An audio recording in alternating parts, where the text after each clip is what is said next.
Welcome back, Pokemon trainers. Professor Chaz here. The lab coat is on back order, and it's time to talk strategy.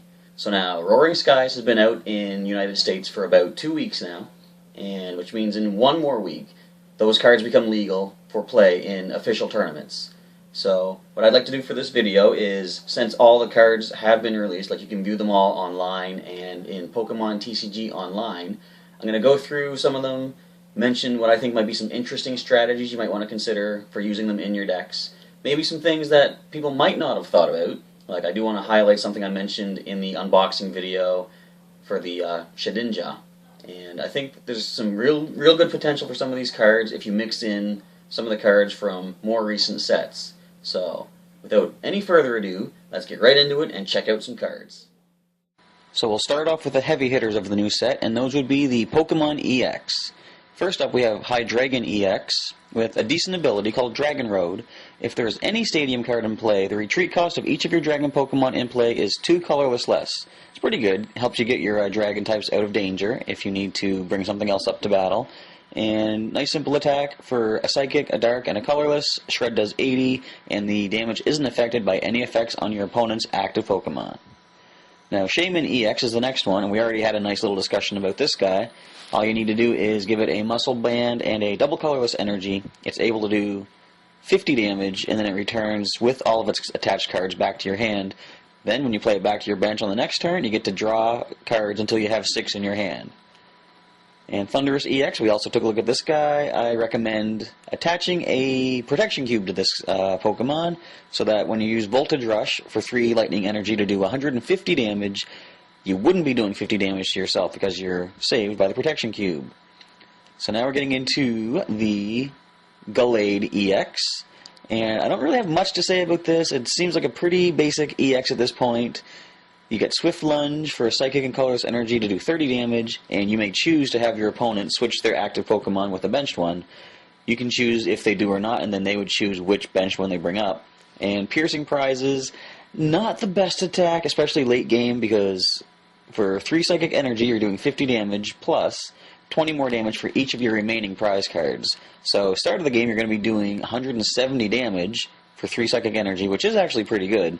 But then, as you get further into the game with less prizes remaining, that Piercing Prizes attack is doing less damage as time goes on.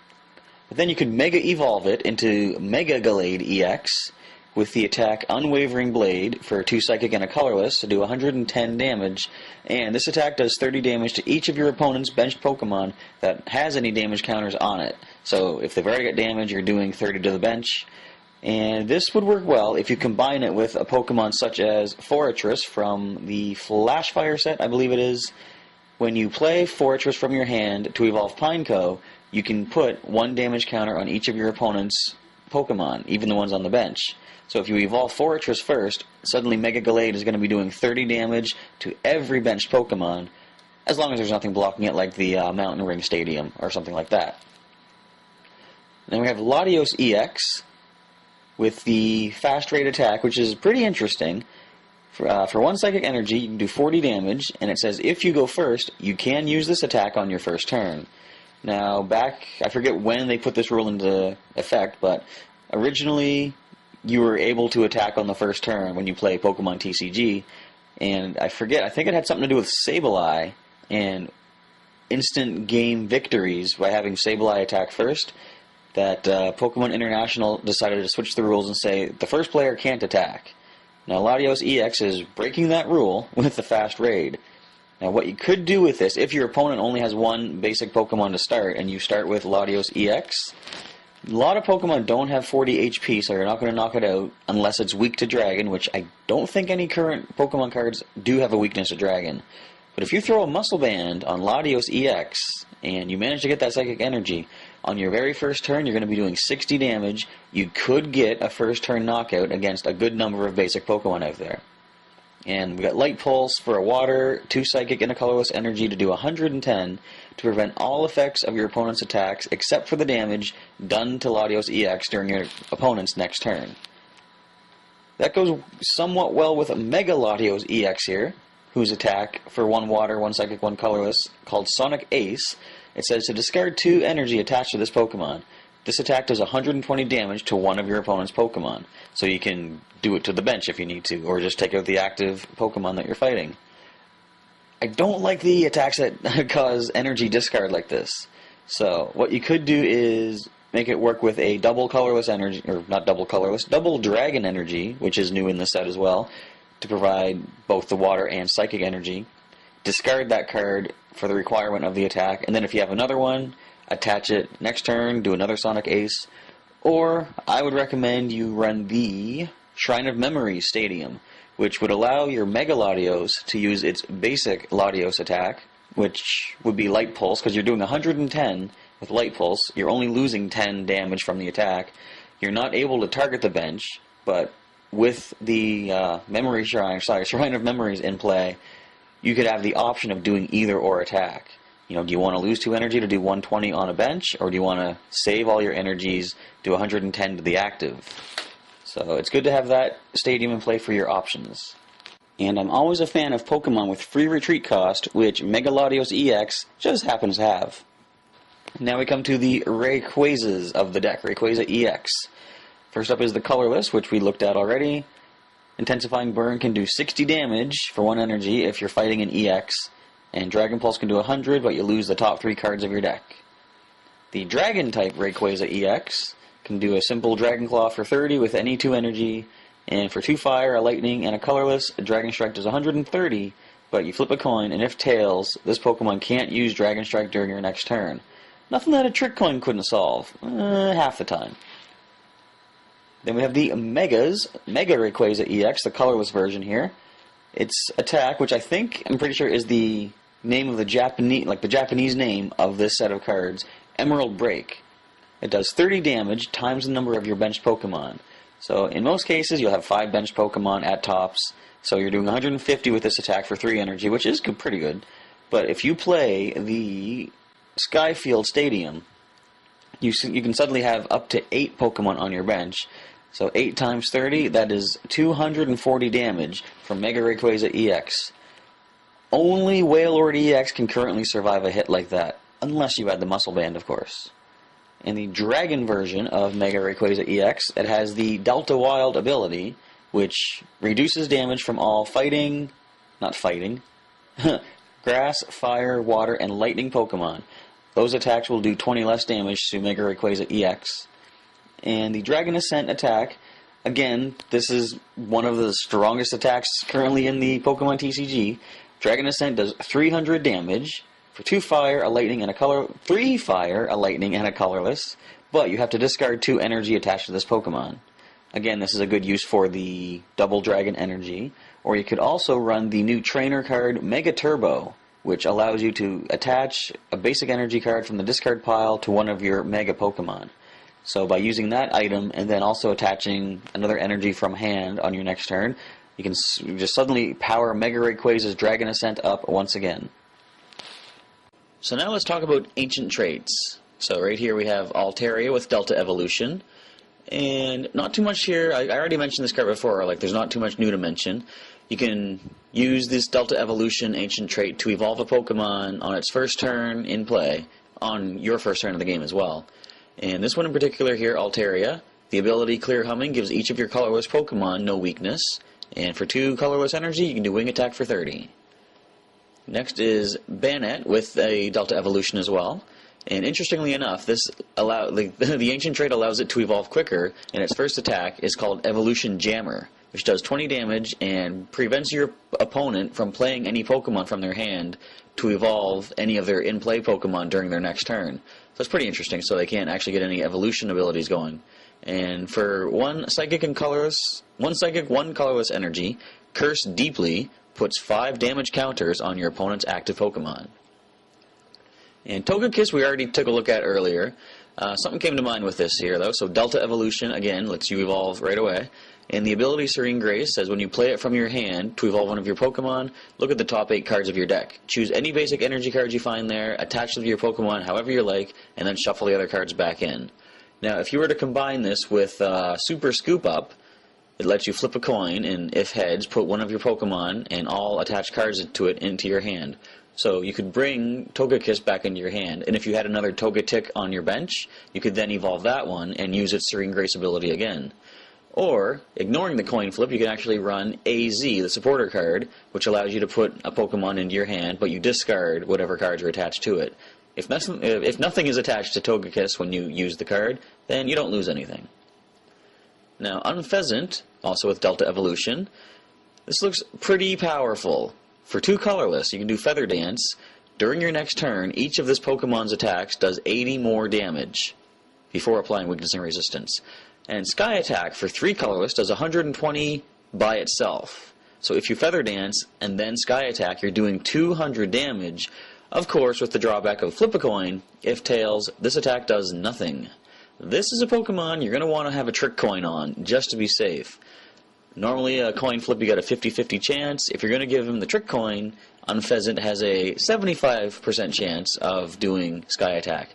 So a lot of times 120 is all you're going to need to do, but if you want to power up, you can Feather Dance first, and then go for a 200 damage Sky Attack. So Articuno we've already taken a pretty in-depth look at. It's got the Delta Plus ability, which allows you to take an extra prize card if Articuno knocks out an opposing Pokemon, which it could do with its Tri-Edge attack if you give it a Trick Coin to try and maximize the damage. So at the most, if you get 3 heads, you're going to do 140 damage with Articuno's Tri-Edge. And Dragonite we also took a look at when we did the unboxing of the theme decks, and we also saw it in action there at the play test between the 2 theme decks. So Delta Plus as well, if Dragonite knocks out a Pokemon, gains an extra prize. This is a Pokemon that takes a lot of energy to power up for its heavy impact, but fortunately its first attack, Wrapped in Wind, allows you to attach essentially 3 energy to it per turn. You attach 1 energy from hand, its attack allows you to attach up to 2 basic energy cards in addition. So you're going to want to have a number of Professor's Letters in the deck to help you draw those 2 extra basics, or you can always run some Double Dragon energies to provide 2 energy of any type that you need. Now Dustox is up next with Delta Plus as well, and this is an interesting Pokemon that has a lot of good potential if you use the right cards. Now, its first attack for 1 grass energy is called Flap, does 20, pretty basic. Wind Shard for 1 grass and 2 colorless. This attack does 50 damage to one of your opponent's benched Pokemon. Don't apply weakness and resistance, yada yada yada. So, you can do 50 to a benched Pokemon, and you can choose which benched Pokemon by playing the target whistle. You can actually bring a Pokemon from your opponent's discard pile right onto their bench. And if you bring back a Pokemon with 50 HP or less, your Wind Shard is going to be doing enough damage to knock it right back out. Gain 2 prizes with the Delta Plus. Next turn, play another target whistle, bring that Pokemon back, knock it out. And just repeat the process. Now, they might have Pokemon with a little more than 50 HP, basics to bring back. So, what you can do also is attach to Dustox the Wide Lens. Damage from the attacks of the Pokemon this card is attached to is affected by weakness and resistance for your opponent's benched Pokemon.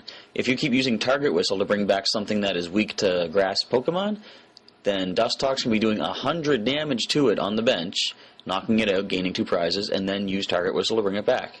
So Dustox could get you a pretty quick win if you get all the cards in play that you need. And Natu is interesting in that it's a ancient trait Pokemon, Delta Plus again, but I think this is the only common rarity card thus far that's had an ancient trait. So, pretty easy to get your hands on here. Not necessarily the most powerful, because for 1 psychic and 1 colorless energy, Psywave does 10 damage times the amount of energy attached to your opponent's active Pokemon. So what you can do is possibly beef up Natu with a Muscle Band to increase any damage it's doing by 20 more. You can also run Lysandre, the supporter card, to choose one of your opponent's bench Pokemon and make it active. So you might want to choose one with like a decent amount of energy cards attached to it, and then once you give the Muscle Band to Natu, you're suddenly doing that much damage plus 20 more, and if the opponent's weak to Psychic, you might actually get a pretty quick knockout using Natu. And Swellow, with the Delta Plus Ancient Trait, we took a look at in the theme deck. Again, I don't think it's really the most viable, because it's just both of its attacks are just basic. 2 energy, you can do Peck for 30. 3 energy, Wing Attack will do 50. And attach a Muscle Band to do an additional 20 damage with either attack, just to give you a little bit more chance to make use of that Delta Plus. And now we'll take a look at a series of cards that kind of usually catches my interest when it comes to new sets of cards. The Pokemon with abilities. Here we have Absol with Cursed Eyes. When you play this Pokemon from your hand onto your bench, you may move 3 damage counters from one of your opponent's Pokemon to another of his or her Pokemon. So basically just gonna shuffle the damage around. What you could do to make a little bit more use of that would be if you don't have multiple Absol to play, you could then run with the Super Scoop Up or the AZ card to retrieve Absol back into your hand and then play it again. So you could maneuver the damage a little bit more per turn. Of course, you need to have the damage in play to begin with, but if you do have damage and you want to knock out something on the bench, then Absol will be a good way to do it if you keep returning it to your hand and playing it back down. And we have a Bayonet with a interesting ability, Tool Concealment. Each Pokemon tool card in play has no effect. This could keep your opponents from going Mega, or at least slowing them down a little bit. If you have, say, the Spirit Link for Rayquaza attached, Bayonet's in play, no tools work, so you would still lose the turn by evolving into Mega Rayquaza. So this could potentially shut down a number of decks, interestingly enough. And Beautifly has one of the best abilities, which we saw a lot of play with Suicune from, I do not remember the set, but Suicune and Beautifly share an ability, although the name is different. For Beautifly, it's Miraculous Scales, which says to prevent all damage done to this Pokemon by attacks from your opponent's Pokémon-EX.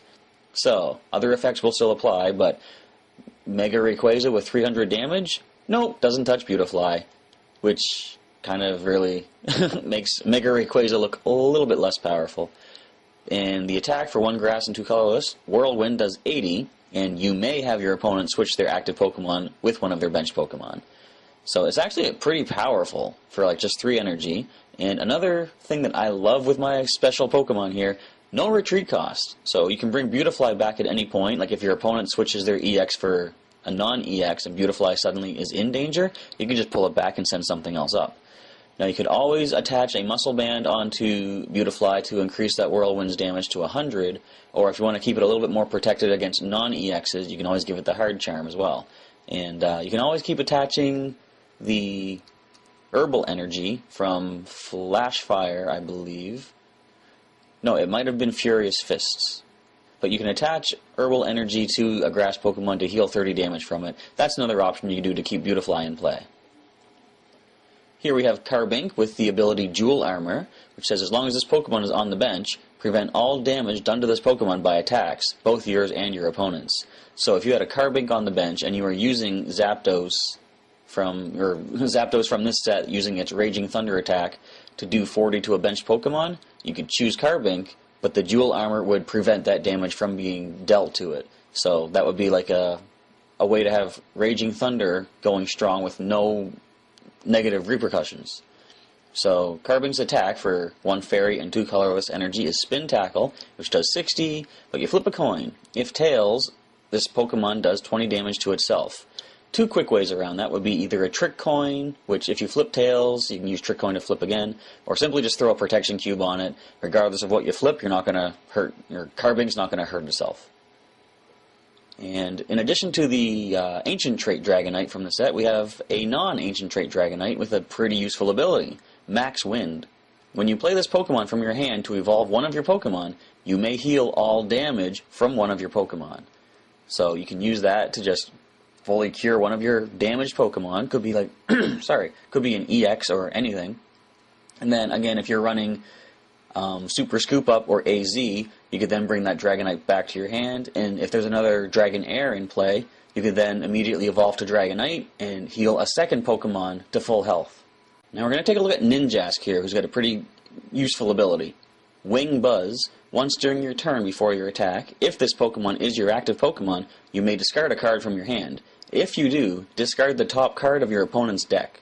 Now, for those of you that like to use mill decks to try and whittle your opponent's decks down to nothing, this could be a very useful card, because if, let's say, you have a supporter in hand and a Versus Seeker, you can then use Wing Buzz to discard the supporter, make your opponent lose a card from the top of their deck, and then play Versus Seeker to bring that supporter right back if you need it.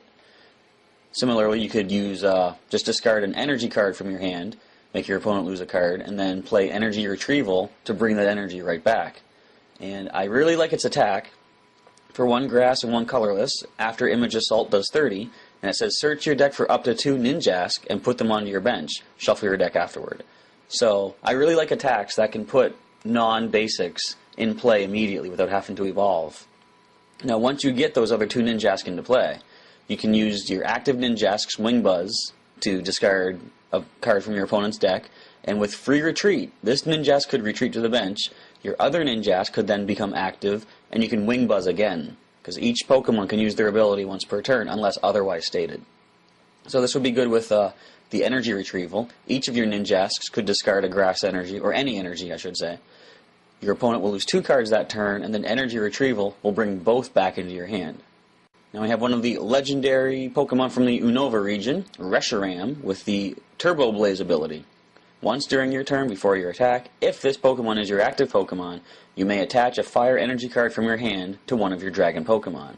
So it's almost not, I wouldn't say too limited, but it's very specific that attaching fire energy to a dragon Pokemon, if your dragon Pokemon doesn't require fire energy, it might not be that useful. However, this will let you play 2 energy cards per turn, essentially. And Brightwing for 2 fire, 1 lightning, and a colorless does 110, and then you discard a fire energy attached to this Pokemon. You could get that fire energy back with the energy retrieval, and the Turbo Blaze ability will let you play that fire energy in addition to any other energy on your next turn. And finally, we have Shelgon with the Exoskeleton ability, and we looked at this guy in the unboxing video. Any damage done to this Pokemon by attacks is reduced by 10 after applying weakness and resistance. And as I said in the unboxing, if you attach a hard charm to Shelgon, you're then reducing damage by 30. So that's a way to keep Shelgon in play until you happen to draw that oh so powerful Salamence card. And now just a couple more Pokemon I'd like to make mention of from this current set with some pretty interesting strategy possibilities here. Jirachi, a Steel-type Pokemon, and with, for 1, I should say metal, for 1 metal energy, Diminutive Desire. Diminutive Desire. Look at the top 7 cards of your deck and put 1 of them into your hand, shuffle the other cards back into your deck. It's not too bad. You can choose a pretty useful card if it comes up. But the more interesting attack for 1 metal and 1 colorless called Doom Desire. Discard all energy attached to this Pokemon. The defending Pokemon is knocked out at the end of your opponent's turn. Now, as I think I mentioned with, I'm trying to think which Pokemon it was. Oh, Beedrill from a previous set. Primal Clash, actually. If your opponent will switch the defending Pokemon to the bench, then that will cancel any sort of overall effect such as this Doom Desire. Now, what you want to do is use Doom Desire and keep your opponent from retreating somehow. Something I like to do in one of the decks that I've created is to use the Victory Bell and Dragalge combo. So Victory Bell from the bench can use the ability Wafting Scent, which says once during your turn you may discard a grass energy from Victory Bell. If you do, your opponent's active Pokemon is now confused and poisoned. In addition, if you have Dragalge on your bench, its ability, Poison Barrier, says your opponent's poisoned Pokemon can't retreat. So nothing other than some sort of like a switch card, or if the Pokemon that you use Doom Desire on, if it can evolve and they play an evolution, that will cure the Doom Desire as well. But if they can't evolve it, then they can't retreat it, and thanks to Victory Bell, it'll be confused and might not be able to even fight back, then it's going down at the end of the next turn. Now, of course, Doom Desire says to discard all energy attached to Jirachi. You can use Bronzong from Phantom Forces and use its ability, Metal Links. It says once during your turn, you may attach a metal energy card from your discard pile to one of your benched Pokemon. So if you can bring Jirachi back down to the bench, Bronzong can help power it up again. And then the very next Pokemon your opponent sends up, you can potentially use Doom Desire once again and keep the routine going. And now the final Pokemon to mention from this set would be Shedinja. And I already touched on this strategy previously. I'm going to get a little more descriptive with it here. So, Cursed Rain, don't worry about that. Hopeless Scream, for 1 colorless energy. This attack does 50 damage times the number of damage counters on this Pokemon. And as said in the previous video, with only 30 HP, it can only naturally contain 2 damage counters before a third would knock it out. However, from the Flash Fire set, if you can get Floette into play, its ability, Flower Veil, says each of your grass Pokemon in play gets plus 20 HP. You can have up to 4 Floette in play, and for each one of them, your grass Pokemon gets plus 20 HP. If you had 4 on the bench, Shedinja suddenly has 110 maximum HP. That means if it had 10 damage counters on it, which is the most it can have before getting knocked out, 50 times 10 is it's doing 500 damage, which is enough to knock out 2 Wailord EXs. Technically 4 because it's weak to grass. So, of course, you don't want it to be that weak, first of all, because with only 10 HP left, it could potentially be knocked out very easily. And it's going to be difficult to get this Pokemon with the right amount of damage on it to be able to make use of that Hopeless Scream to its maximum potential. So you want to use things like Zapdos here. With Raging Thunder, it'll do 40 damage to one of your own benched Pokemon. So have Zapdos target your Shedinja with that Raging Thunder, put 4 damage counters on it. Shedinja's already going to be doing 200 per hit with that. You're going to want to keep it protected, though. You don't want your opponent to get an easy knockout on that Shedinja. So you want to maybe give it an item such as the Hard Charm, which will reduce damage done to it by 20. You can also do that on your bench to, nope, Hard Charm only prevents or reduces damage from an opponent's attack. So I was thinking Hard Charm could reduce the damage from Raging Thunder, but since it's your own Pokemon's attack, technically that wouldn't work. Of course, you also want to have some sort of healing options for Shedinja. You don't want to have too much healing, though, because every damage counter you heal off of it is going to be 50 less damage you're doing with Hopeless Scream. So I recommend basic potions. Heal 30 from one of your Pokemon. Just heal it enough to the point that it won't be knocked out, and it's still doing enough damage to take the opponents out, and this little Shedinja could be a really big powerhouse in the right deck. And now finally, I'm just going to mention a couple of the trainer cards that have come out in the set. Most of the trainer cards that we've gotten in the set, well, maybe not most, but some of them were actually reprints from previous sets, so there's not much new to mention there. But one of the new items here, the Healing Scarf, a Pokemon tool, says whenever you attach an energy card from your hand to the Pokemon this card is attached to, heal 20 damage from it. So this would go really good if you attach it to a Pokemon with one of the ancient traits of the Alpha variety, either Alpha Recovery or Alpha Growth. Because Alpha Recovery says when you heal damage from this Pokemon, you heal double, so Healing Scarf would do 40. Alpha Growth says when you attach an energy card from your hand to that Pokemon, you can attach a second one. Each of them would heal 20 if the Healing Scarf is attached. Another useful item card that's been introduced is Mega Turbo. Attach a basic energy card from your discard pile to one of your Mega Evolution Pokemon. As we've seen, a lot of the Megas in this current set have the drawback of discard certain number of energy to use this attack.